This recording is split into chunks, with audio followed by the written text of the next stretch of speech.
နာကျင်နေတဲ့မီယာကိုကြည့်ရင်ဝီလျံဟာနှစ်ပေါင်းများစွာမြုပ်နှံထားတဲ့သူခံစားချက်တွေကိုဆက်ပြီးဖုံးကွယ်ထားနိုင်ခြင်းမရှိတော့ပါဘူး။သူဖွင့်ပြောဖို့ပြင်ဆင်နေချိန်မှာပဲဂျက်ကဖုံးဆက်လာပြီးနောက်နေ့မှာကျင်းပမဲ့မင်္ဂလာပွဲအတွက်အိမ်ပြန်ပြင်ဆင်ထားဖို့အမိန့်ပေးလိုက်ပါတယ်။အဲ့ဒီဖုန်းခေါ်ဆိုမှုကမီယာဒေါသကိုလုံးဝမီးထိုးပေးလိုက်တယ်လို့ပါပဲ။ဖုန်းချပစ်လိုက်ပြီးနောက်မှာသူမကဝီလျံဘက်ကိုလှည့်ကာရှင်ကောကျမကိုလက်ထပ်ပေးမလားလို့မေးလိုက်ပါတယ်။ဝီလျံကတော့သူမကိုနှစ်ပေါင်းများစွာချစ်လာခဲ့တာဖြစ်ပြီးလက်ထပ်ဖို့လည်းအယမ်းလိုချင်တာပါ။ဒါပေမဲ့သူမရဲ့အခွင့်အရေးကိုမယူချင်တာကြောင့်ခဏတုံ့ဆိုင်းနေခဲ့ပါတယ်။မီယာကတော့သူမမမူးကြောင်းနဲ့နောင်တရမှာမဟုတ်ဘူးလို့ပြက်ပြက်သားသားပြောလိုက်ပါတယ်။အဲ့ဒီစကားကိုကြားလိုက်ရတဲ့အခါဝီလျံဟာချက်ချင်းပဲသူမကိုခေါ်ပြီးလက်ထပ်မှတ်ပုံတင်ခဲ့ပါတော့တယ်။နောက်နေ့မနက်မီယာနိုးလာတဲ့အခါသူမလက်ထဲမှာရှိတဲ့လက်ထပ်မှတ်ပုံတင်စာချုပ်ကိုမြင်လိုက်ရတဲ့အခါမှာတော့လွန်စွာမှထိတ်လန့်သွားခဲ့ရပါတယ်။သူမအလင်းစလိုလက်ထပ်လိုက်တဲ့အမျိုးသားဟာသူမရဲ့စိတ်ဆက်ဖူးသူဂျက်ရဲ့ညီဝမ်းခွဲဖြစ်နေလို့ပါပဲ။ဒါပေမဲ့ဝီလျံကတော့သူမရဲ့မတက်မတာဖြစ်မှုကိုသိမြင်ပြီး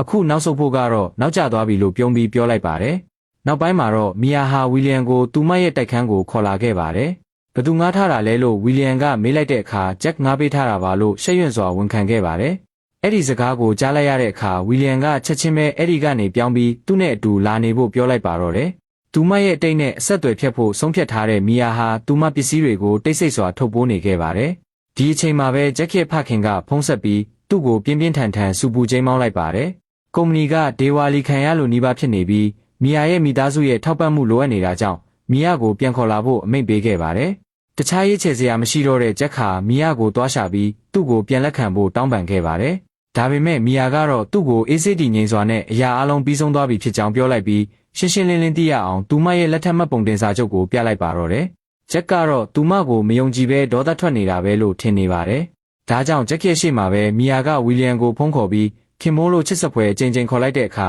ဂျက်ရဲ့မျက်နှာဟာဒေါသနဲ့မီးမောင်သွားခဲ့ရပါတော့တယ်။ဒါတောင်မှသူမဟန်ဆောင်နေတာပဲလို့ထင်နေတဲ့ဂျက်ခါစိတ်မထိန်နိုင်ပဲမီယာကိုဆွဲဖမ်းပြီးအတင်းကျပ်နမ်းဖို့ကြိုးစားခဲ့ပါတယ်။အဲ့ဒီလိုအရေးကြီးတဲ့အချိန်ခါမှာပဲဝီလျံဟာအချိန်မီရောက်ရှိလာခဲ့ပါတော့တယ်။